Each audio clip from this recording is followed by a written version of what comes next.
ಸಿದ್ಧ ಅಂದರೆ ಏನು ಅಂತಂದರೆ ಸಿದ್ಧಿ ಪುರುಷರು ಅಂತ ಅರ್ಥ. ಅದು ಯಾವುದೇ ಒಂದು ಇದರಲ್ಲೂ ಸಿದ್ಧಿ ಪಡೆದಿರ್ತಕ್ಕಂಥ ಸಿದ್ಧ ಹಸ್ತ ಅಂತ ಕರೀತಾರೆ. ವೈದ್ಯ ಆಗ್ಬೋದು, ಯಾವುದರಲ್ಲೇ ಆಗಲಿ ಸಿದ್ಧಿ ಮಾಡಿಕೊಂಡು ಆ ಒಂದು ಪ್ರಯೋಗಗಳನ್ನ ಮಾಡ್ತಾ ಇರ್ತಕ್ಕಂಥವ್ರನ್ನ ಸಿದ್ಧಿ ಪುರುಷರು ಅಂತ ಕರೀತಾರೆ. ಅದಕ್ಕೆ ಅದನ್ನು ಸಿದ್ಧ ಯೋಗ ಅಂತ ಕರೀತಾರೆ.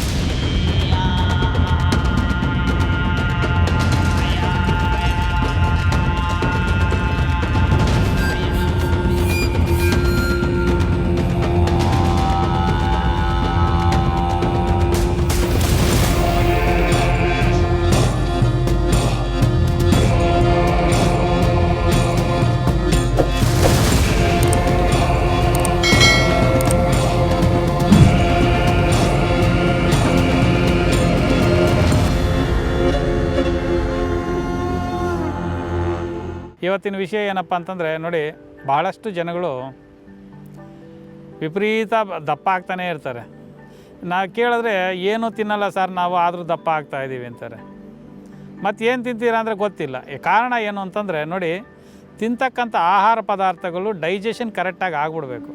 ಅಂದರೆ ಜೀರ್ಣಕ್ರಿಯೆ ಕರೆಕ್ಟಾಗಿದ್ದರೆ ಯಾವ ವ್ಯಕ್ತಿಗೂ ದಪ್ಪ ಆಗೋದಿಲ್ಲ. ಜೀರ್ಣಕ್ರಿಯೆ ಯಾವಾಗ ಕುಂಠಿತಗೊಳ್ತದೋ ಆವಾಗ ತಿಂತಕ್ಕಂಥ ಆಹಾರ ಪದಾರ್ಥಗಳು ದೇಹನ ಬೆಳವಣಿಗೆ ಮಾಡ್ತಾ ಇರ್ತವೆ. ಅದಕ್ಕೆ ತಕ್ಕನಂತೆ ಈಗ ಬಂದಿರತಕ್ಕಂಥ ಫಾಸ್ಟ್ ಫುಡ್ಗಳು ಜಾಸ್ತಿ ಇದ್ದಾವೆ ಜನಗಳದ್ದು. ಈ ಫುಡ್ ತಿನ್ನೋದು, ಕಂಪ್ಯೂಟರ್ಗಳ ಮುಂದೆ ಕೂತ್ಕೊಳ್ಳೋದು, ಬೇರೆ ಕೆಲಸ ಇರೋದಿಲ್ಲ. ಬೆಳಗ್ಗೆ ಎದ್ದು ವಾಕಿಂಗ್ ಹೋಗೋಣ ಅಂದರೆ ಎದ್ದೇಳಲ್ಲ, ಬೆಳಗ್ಗೆ 10 ಗಂಟೆಗೆ ಎದ್ದೇಳ್ತಾರೆ. ರಾತ್ರಿ ಎಲ್ಲ ಅಲ್ಲೂ ಇಲ್ಲೂ ವೀಕೆಂಡ್ ಅಂತೆ ಅದು ಇದು ಅಂತ ರೌಂಡ್ ಹಾಕ್ತಾರೆ 11 ಗಂಟೆ 12 ಗಂಟೆಗೆವರೆಗೂ. ಬೆಳಗ್ಗೆ ಬಂದು 10 ಗಂಟೆಗೆ ಎದ್ದೇಳೋದು. 10 ಗಂಟೆಗೆ ಎದ್ದೋ ಅಂತೇಳಿ ರೆಡಿ ಆಗ್ಬಿಟ್ಟು ಸೀದಾ ಆಫೀಸ್ಗೆ ಹೊಂಟ್ಬಿಡೋದು. ಇದು ನಮ್ಮ ಜನಗಳಲ್ಲಿರ್ತಕ್ಕಂಥ ಸಮಸ್ಯೆ. ನಿಮ್ಮ ಆರೋಗ್ಯನ ನೀವು ಉಳಿಸ್ಕೋಬೇಕು ಅಂತಂದರೆ ಆದಷ್ಟು ಆರೋಗ್ಯದ ಬಗ್ಗೆ ಗಮನ ಕೊಡಿ. ಕಾರಣ ಏನು ಅಂತಂದರೆ, ನೀವು ಇವಾಗ ಹಣ ಸಂಪಾದನೆ ಮಾಡೋಕೆ ಹೊರಟಿದ್ದೀರಾ, ಆಮೇಲೆ ಹಣ ಸಂಪಾದನೆ ಮಾಡೋದು ಮೂಲೆಗೆ ಪಕ್ಕಕ್ಕೆ ಇಟ್ಕೊಂಡು ಆರೋಗ್ಯ ಸಂಪಾದನೆ ಮಾಡೋಕ್ಕೆ ಡಾಕ್ಟ್ರುಗಳಿಂದ ಓಡಾಡಬೇಕಾಯ್ತದೆ. ಆ ಡಾಕ್ಟ್ರುಗಳಿಂದ ಈ ಓಡಾಡೋದನ್ನು ಬಿಡಬೇಕು ಅಂತಂದರೆ ಫಸ್ಟು ನೀವು ಹಣ ಸಂಪಾದನೆ ಮಾಡಿ, ಬೇಡ ಅಂತ ಹೇಳಿಲ್ಲ. ನಿಮ್ಮ ಆರೋಗ್ಯಕ್ಕೆ ಅಂತೇಳಿ ಒಂದು ಅರ್ಧ ಗಂಟೆ 1 ಅವರ್ ಬೆಳಗ್ಗೆ ಹೊತ್ತು ವಾಕಿಂಗು ಅಥವಾ ಯೋಗ ಆಗ್ಬೋದು ಅಥವಾ ಬಾಡಿ ಬಿಲ್ಡಿಂಗ್ ಆಗ್ಬೋದು, ಇಂಥವಕ್ಕೆ ಸ್ವಲ್ಪ ಒಂದು ಅರ್ಧ ಗಂಟೆ 1 ಅವರ್ ಅವಕಾಶ ಕೊಡಿ. ಆವಾಗ ನಿಮ್ಮ ದೇಹದಲ್ಲಿರ್ತಕ್ಕಂಥ ಬೆವರು ಆಚೆ ಹೋಗ್ತಾ ಇರ್ತದೆ. ಯಾವಾಗಲೂ ಎ ಸಿಗಳಲ್ಲಿ ಕೂತು ಏನಾಗುತ್ತೆ ಅಂತಂದರೆ ಮೈ ಉಬ್ಬುತ್ತಾ ಇರ್ತದೆ. ಕಾರಣ ಏನು ಅಂತಂದರೆ, ಮೈ ಒಳಗಡೆ ಇರ್ತಕ್ಕಂಥ ಡೆಸ್ಟ್ ಅಂದರೆ ಗಲೀಜು ನೀರು ಬೆವರಾಗಬಹುದು, ಬೆವರಿನ ರೂಪದಲ್ಲಿ ಆಚೆ ಬರ್ತಾ ಇರ್ತದೆ. ಕಷ್ಟ ಪಡೋರ್ಗಾದರೆ ಅದು ಬರುತ್ತೆ, ಕಷ್ಟ ಪಡದೇ ಇರೋರ್ಗೆ ಅದು ಬರೋದಿಲ್ಲ. ಆವಾಗೇನಾಗುತ್ತೆ ಅಂತಂದರೆ ಅದು ಮೈಯಲ್ಲೇ ಅದು ಕೊಲಿತಾ ಇರ್ತದೆ. ನಾವು ನೋಡಿ, ಇದನ್ನು ರೋಮಕೂಪಗಳು ಅಂತ ಕರಿತೀವಿ. ಇದು ನಮ್ಮ ಕೂದಲಿದೆಯಲ್ಲ, ಮೈ ಮೇಲೆ ಇರ್ತಕ್ಕಂಥ ಕೂದಲುಗಳೆಲ್ಲ ಒಂದೊಂದು ಕೂಪ ಅಂದರೆ ಹಳ್ಳ. ಒಂದೊಂದು ರೋಮನೂ ಒಂದೊಂದು ಕೂಪ ಇದ್ದಂಗೆ. ಇದರಿಂದಾನೇ ನಮಗೆ ಬೆವರು ಆಚೆ ಬರೋದು. ಯಾವಾಗಲೂ ಬೆವರೇ ಆಚೆ ಬರ್ದಂಗೆ ಒಳಗಡೆ ಸ್ಟಾಕ್ ಆಗ್ತಾಯಿತ್ತು ಅಂದ್ಕೊಳ್ಳಿ, ನೀರು ತುಂಬ್ಕೊತಾ ಇರ್ತದೆ ಮೈ. ಅದನ್ನು ನೀರು ಮೈ ಅಂತ ಕರಿತೀವಿ. ಬೊಜ್ಜು ಬೆಳೆಸ್ಕೊಂಬಿಡೋದು, ದೇಹ ಎಲ್ಲ ಬೆಳೀತಾ ಇರ್ತದೆ. ಇಂಥ ಸಮಸ್ಯೆ ಯಾರಿಗಾದರೂ ಇದ್ದವರು ದಯವಿಟ್ಟು ಬೆಳಗ್ಗೆ ಎದ್ದು 1 ಅವರ್ವರೆಗೂ ಬೆವರು ಹರಿಸಿ, ವಾಕಿಂಗೋ ಜಾಕಿಂಗೋ ಅಥವಾ ಯೋಗಾನೋ ಏನೋ ಒಂದು ಮಾಡಿದಾಗ ಆ ಸಮಸ್ಯೆ ಬಗೆಹರಿತಾ ಇರ್ತದೆ. ಅದು ಬಿಟ್ಬಿಟ್ಟು ಒಂದೇ ಕಡೆ ಕೂತ್ಕೊಂಡು ಫಾಸ್ಟ್ ಫುಡ್ಗಳು ಈಗ ತಿಂತಾ ಇದ್ದೀರಲ್ಲ, ಯಾವುದೋ ಪಿಜ್ಜಾ ಬರ್ಗರ್ ಅಂತೆ ಅವು ಇವು ಹೆಚ್ಚಿಗೆ ತಿಂದು ಏನಾಗಿದ್ದರೆ ನಿಮ್ಮ ದೇಹದಲ್ಲಿರ್ತಕ್ಕಂಥ ಹಾರ್ಮೋನ್ಸ್ ಇನ್ಬ್ಯಾಲೆನ್ಸ್ ಆಗ್ತಾ ಇರ್ತದೆ. ಹೆಣ್ಣು ಮಕ್ಕಳಲ್ಲಂತೂ ಮಂತ್ಲಿ ಫಿಟ್ ಸರಿಯಾಗಿ ಆಗೋಲ್ಲ. ಇನ್ನು ಕೆಲವರು ಹೆಣ್ಣು ಮಕ್ಕಳಲ್ಲಂತೂ ಚಟಗಳು ಜಾಸ್ತಿ ಆಗೋಗ್ಬಿಟ್ಟದೆ. ಈ ನಡುವೆ ಒಂದು ಸಿಗರೇಟ್ ಆಗ್ಬೋದು, ಒಂದು ಡ್ರಿಂಕ್ಸ್ ಆಗ್ಬೋದು, ಇವು ಹೆಚ್ಚಿನ ಹೆಣ್ಣು ಮಕ್ಕಳಲ್ಲಿ ಯಾವ್ರಿಗೆ ಈ ದುಶ್ಚಟಗಳಿರ್ತಾವೋ ಅಂಥವ್ರಿಗೆ ಗರ್ಭದಲ್ಲಿರ್ತಕ್ಕಂಥ PCOD ಸಮಸ್ಯೆಗಳು ಜಾಸ್ತಿ ಆಗ್ತವೆ. ಗರ್ಭದಲ್ಲಿ PCOD ಸಮಸ್ಯೆಗಳು ಜಾಸ್ತಿ ಆಗ್ತವೆ. ಅಂಥವ್ರಿಗೆ ಮಕ್ಕಳಾಗೋದಿಲ್ಲ. ಮಕ್ಕಳಾಗದೆ ಕೆಲವರು ಇದ್ದರೆ ಸಮಸ್ಯೆ ಇದ್ದರೆ, ಇನ್ನು ಕೆಲವ್ರಿಗೆ ಮಕ್ಕಳಾದರೂ ಅವು ಆರೋಗ್ಯವಾಗಿರೋದಿಲ್ಲ. ಇಂಥ ಸಮಸ್ಯೆ ಭಾಳಷ್ಟು ಜನಗಳಿಗೆ ಕಾಡ್ತಾ ಇರ್ತದೆ. ದಯವಿಟ್ಟು 1 ಅವರ್ ಯಾರಾದರೂ ಬೆಳಗ್ಗೆ ಹೊತ್ತಾಗಲಿ ಸಾಯಂಕಾಲದ ಹೊತ್ತಾಗಲಿ ಮೈಯಿಂದ ಬೆವರು ಆಚೆ ಬರಬೇಕು. ಅದು ಬಿಟ್ಟರೆ 6 ತಿಂಗಳಿಗಾಗ್ಬೋದು, 9 ತಿಂಗಳಿಗಾಗ್ಬೋದು, ಇಲ್ಲ ವರ್ಷಕ್ಕೊಂದು ಸರಿ ಆಗ್ಬೋದು. ಉದರ ಶುದ್ಧಿ, ಜಠರ ಶುದ್ಧಿ ಅಂತ ಕರಿತೀವಿ.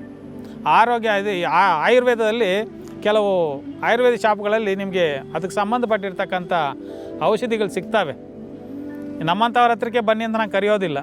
ಆಯುರ್ವೇದಿಕ್ ಶಾಪ್ಗಳಲ್ಲಿ ಹೋಗ್ಬಿಟ್ಟು ಬೇದಿ ಮಾತ್ರೆ ಕೊಡಿ ಅಂತ ಕೇಳಿದ್ರೆ ಕೊಡ್ತಾರೆ, ಅಥವಾ ಇಚ್ಛಾ ಬೇದಿ ಅಂತ ಕೇಳಿ ಅಥವಾ ಸುಖ ಬೇದಿ ಅಂತ ಕೇಳಿ ಈ ರೀತಿ ಕೊಡ್ತಾರೆ. ಅದನ್ನು ತಗೊಂಡಾಗ ಏನಾಗುತ್ತೆ ಅಂತಂದರೆ ಮೈಯಲ್ಲಿರ್ತಕ್ಕಂಥ ಕೆಟ್ಟ ನೀರೆಲ್ಲ ಮ್ಯಾಕ್ಸಿಮಮ್ ಒಂದು ಅರ್ಧ ದಿನದಲ್ಲಿ ಒಂದು 10-15 ಸತಿ ಮೋಷನ್ಸ್ ಆಗೋಯ್ತು ಅಂದ್ಕೊಳ್ಳಿ. ಇವಾಗ ಒಂದು 50 kg ಇದೀರಾ ಅಂತ ತಿಳ್ಕೊಳ್ಳೋಣ. ಮೋಷನ್ಸ್ ತಗೊಂಡಾದಮೇಲೆ ತೂಕ ಹಾಕಿ ಹೋಗಿ ಮ್ಯಾಕ್ಸಿಮಮ್ 4-5 kg ಕಮ್ಮಿ ಆಗಿರ್ತೀರ. ಅಂದರೆ ಮೈಯೊಳಗಡೆ ಅಷ್ಟು ಡಸ್ಟ್ ಇದೆ ಅಂತ ಅರ್ಥ. ಅದು ವರ್ಷಕ್ಕೊಂದು ಸರಿ ಆದರೂ ಆ ಒಂದು ಉದರ ಶುದ್ಧಿನ ಜಠರ ಶುದ್ಧಿನ ಮಾಡ್ಕೊತ ಬಂದರೆ ನಿಮ್ಮ ಒಬಿಸಿಟಿ ಏನು ಆ ವಿಪರೀತ ದಪ್ಪ ಆಗೋದನ್ನು ಕಡಿಮೆ ಆಗ್ತಾ ಬರ್ಬೋದು.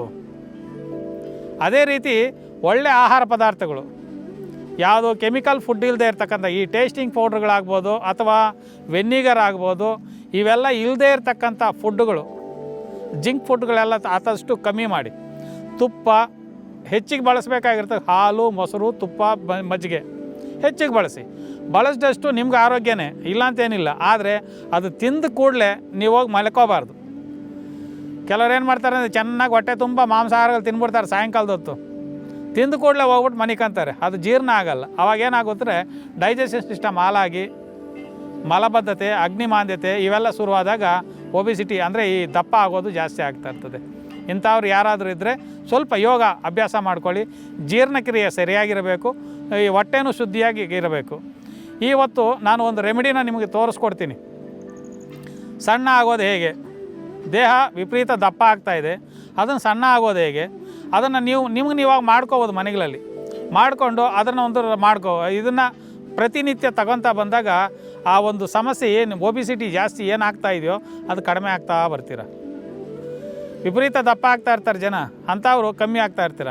ನೋಡಿ, ದಪ್ಪ ಜಾಸ್ತಿ ಇರ್ತಕ್ಕಂಥವ್ರು ಓಡೋಕ್ಕಾಗಲ್ಲ, ಕೊಲೆಸ್ಟ್ರಾಲ್ ಬೆಳೀತಾ ಇರ್ತದೆ, ಫ್ಯಾಟಿ ಲಿವರ್ ಬೆಳೀತಾ ಇರ್ತದೆ, ಭಾಳಷ್ಟು ಸಮಸ್ಯೆಗಳಿದ್ದಾವೆ. ಈ ಫ್ಯಾಟಿ ಲಿವರ್ಗೂ ಕೆಲವು ನಂದು ವೀಡಿಯೋಗಳಿದ್ದಾವೆ, ಅದನ್ನ ನೋಡ್ಕೊಂಡು ಮಾಡ್ಕೋಬೋದು. ಮ್ಯಾಕ್ಸಿಮಮ್ 11-21 ದಿನದೊಳಗಡೆ ರಿಸಲ್ಟ್ ಇರುತ್ತೆ ಕಂಪಲ್ಸರಿ ಫ್ಯಾಟಿ ಲಿವರ್ಗೆ. ಕೆಲವು ವೀಡಿಯೋಗಳಿದ್ದಾವೆ, DG ರವಿಕುಮಾರ್ ಅಂತ ನೋಡಿದ್ರೆ ಕೆಲವು ವೀಡಿಯೋಗಳೆಲ್ಲ ಆಯ್ಸ್ ಟಿವಿಯಲ್ಲೇ ಪ್ರತಿಯೊಂದರಲ್ಲೂ ಬರ್ತಾ ಇರ್ತದೆ, ಅದನ್ನ ನೋಡ್ಕೊಂಡು ಮಾಡ್ಕೋಬೋದು. ಕೆಲವು ಸಿದ್ಧ ವೈದ್ಯ ಪದ್ಧತಿಯಲ್ಲಿ ನಾವೇನು ಮಾಡ್ತೀವಿ ಅಂತಂದರೆ ಒಂದು ಮೆಡಿಸಿನ್ನ ಪ್ರಿಪೇರ್ ಮಾಡ್ತೀವಿ. ಮಾಡಿದಾಗ ಅದನ್ನು ಪ್ರತಿನಿತ್ಯ ಒಂದು ಲೇಹ ಥರ ಮಾಡ್ತೀವಿ. ಲೇಹ ಮಾಡಿಬಿಟ್ಟು ಅದು ಪ್ರತಿನಿತ್ಯ ಒಂದೊಂದು ಇಷ್ಟಿಷ್ಟು ದಪ್ಪ ಮುರ್ಕೊಂಡು ಊಟ ಆದಮೇಲೆ ಆಗ್ಬೋದು. ಊಟ ಆದಮೇಲೆ ತೊಗೊಳ್ಳೋದೇ ಒಳ್ಳೆಯದು. ಊಟಕ್ಕೆ ಮೊದಲು ತಗೊಂಡಾಗ ಏನಾಗುತ್ತೆ ಅಂತಂದರೆ ಅದು ಬೇರೆ ಇದು ಕಾಯಿಲೆಗೆ ವಾಸಿ ಮಾಡ್ತದೆ. ಯಾವ ರೀತಿ ಅಂತಂದರೆ ನರಗಳ ವೀಕ್ನೆಸ್ ಮೇಲೆ ಇದಾಗ್ತದೆ ಊಟಕ್ಕೆ ಮೊದಲು ತಗೊಂಡಾಗ. ಊಟ ಆದಮೇಲೆ ತಗೊಂಡ್ರೆ ಏನಾಗುತ್ತೆ ಅಂದರೆ ಈ ಒಬಿಸಿಟಿ ಏನು ಸಣ್ಣ ಆಗೋದಕ್ಕೆ ಏನಿದೆಯೋ ಅದು ಕಡಿಮೆ ಆಗ್ತಾ ಬರ್ತದೆ. ಅದನ್ನು ಪ್ರತಿನಿತ್ಯ ಒಂದೊಂದು 2-2 ಗ್ರಾಮ್ 3-3 ಗ್ರಾಮ್ ಅಷ್ಟು ಬಾಯಿಗೆ ಹಾಕ್ಕೊಂಡು ನೀರು ಕುಡಿತಾ ಬನ್ನಿ, ಸಾಕು. ಹಾಲು ಕುಡಿದ್ರೆ ನರಗಳ ವೀಕ್ನೆಸ್ ಜಾಸ್ತಿ ಆಗುತ್ತೆ. ನರಗಳ ವೀಕ್ನೆಸ್ ಇರ್ತಕ್ಕಂಥದ್ದು ಬಲ ಬರುತ್ತೆ. ಅದ್ರ ಜೊತೆಗೆ ನೀರು ಕುಡಿದಾಗ ಏನಾಗುತ್ತೆ ಅಂದರೆ ಆ ಮೈಯಲ್ಲಿರ್ತಕ್ಕಂಥ ನೀರಿನಂಶ ತೆಗಿತಾ ಇರ್ತದೆ. ಬೆಳಗ್ಗೆ ಒಂದು ಟೈಮ್, ರಾತ್ರಿ ಒಂದು ಟೈಮ್ ತಗೊತಾ ಬರಬೇಕು. ಇದನ್ನು ನಾವು ಸಿದ್ಧ ವೈದ್ಯ ಪದ್ಧತಿಯಲ್ಲೇ ತಯಾರು ಮಾಡ್ತೀವಿ. ಒಂದು ರೆಮಿಡಿನ ತೋರಿಸ್ತೀವಿ ನಿಮಗೆ, ಅದನ್ನು ನೀವು ಮಾಡ್ಕೋಬೋದು. ಆದರೆ ನಮ್ಮಲ್ಲಿ ತಗೊಂಡಾಗ ಏನಾಗುತ್ತೆ, ಸಿದ್ಧ ವೈದ್ಯದಲ್ಲಿ ಇದರಲ್ಲಿ ಕೆಲವು ಮೆಡಿಸಿನ್ಸು ಇದಕ್ಕೆ ನಾವು ಮರ್ಜ್ ಮಾಡೋದ್ರಿಂದ ನಿಮಗೆ ತುಂಬ ರಿಸಲ್ಟ್ ಸಿಗುತ್ತೆ, ಬಹಳಷ್ಟು ಈಸಿಯಾಗಿ ರಿಸಲ್ಟ್ ಸಿಗುತ್ತೆ. ಇದನ್ನು ನಿಮ್ಗೆ ನೀವು ಮಾಡ್ಕೊಳಕ್ಕಾಗಲ್ಲ. ಯಾರಾದರೂ ವೈದ್ಯರುಗಳಿದ್ದವರು ಅಕ್ಕಪಕ್ಕ ಈ ವಿಡಿಯೋಸ್ ನೋಡಿಬಿಟ್ಟು ನೀವು ಮಾಡ್ಕೋಬೋದು. ಯಾಕಂದರೆ ಸಿದ್ಧ ವೈದ್ಯದಲ್ಲಿ ಪಾಷಾಣಗಳು ಆಲ್ಮೋಸ್ಟ್ ಇದ್ದೇ ಇರ್ತವೆ.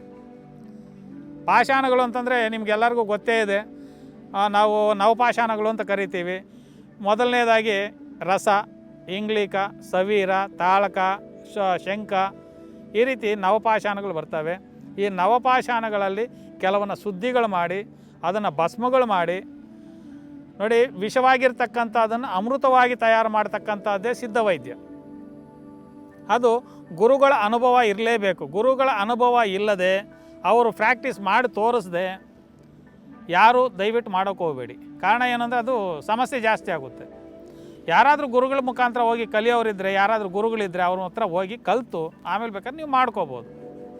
ಆದರೂ ಸ್ವಲ್ಪ ಹುಷಾರು, ಎಚ್ಚರಿಕೆಯಿಂದ ಮಾಡ್ಕೊಳ್ಳೋದು ಒಳ್ಳೆಯದು ಸಿದ್ಧ ವೈದ್ಯದಲ್ಲಿ. ಅದೇ ನೀವು ಗಿಡಮೂಲಿಕೆಗಳ ಬಗ್ಗೆ ಬಂದಾಗ ನೀವು ಯಾವುದೇ ತೊಂದರೆ ಇರೋದಿಲ್ಲ. ಅದನ್ನು ಹೇಳ್ಬಿಡ್ತೀವಿ ನಾವು. ಕೆಲವು ಗಿಡಮೂಲಿಕೆಗಳಲ್ಲೂ ವಿಷಕಾರಿಯಾಗಿರ್ತಕ್ಕಂಥ ಮೂಲಿಕೆಗಳಿದ್ದಾವೆ. ಅದನ್ನು ಪ್ರತಿಯೊಬ್ಬರು ಜೋಪಾನದಿಂದ ಎಚ್ಚರಿಕೆಯಿಂದ ಮಾಡ್ಕೊಳ್ಳೋದು ಒಳ್ಳೆಯದು. ಕೆಲವರು ತೋರಿಸ್ಬಿಡ್ತಾ ಇದ್ದಾರೆ, ಯಾವುದೋ ಒಂದು ಗಿಡ ತೋರಿಸ್ಬಿಡೋದು ಹೇಳ್ಬಿಡೋದು. ಅದನ್ನು ಮಾಡ್ಕೊಂಡಾಗ ಅದರಿಂದ ಸೈಡ್ ಎಫೆಕ್ಟ್ ಬರ್ತಾ ಇರ್ತದೆ. ಅದು ವೈದ್ಯನಿಗೊಬ್ಬನಿಗೆ ಗೊತ್ತು ಯಾವ ಗಿಡದಲ್ಲಿ ಏನು ಅಂಶ ಇದೆ, ಇದನ್ನು ಇದು ಬಳಸ್ಕೋಬೋದಾ ಇಲ್ವಾ ಅನ್ನೋದನ್ನು ನಾವು ತಿಳಿಸ್ಕೊಡ್ತಾ ಇರ್ತೀವಿ. ಅದರ ಪ್ರಕಾರವಾಗಿ ನೀವು ಮಾಡ್ಕೊಂಬರ್ಬೋದು.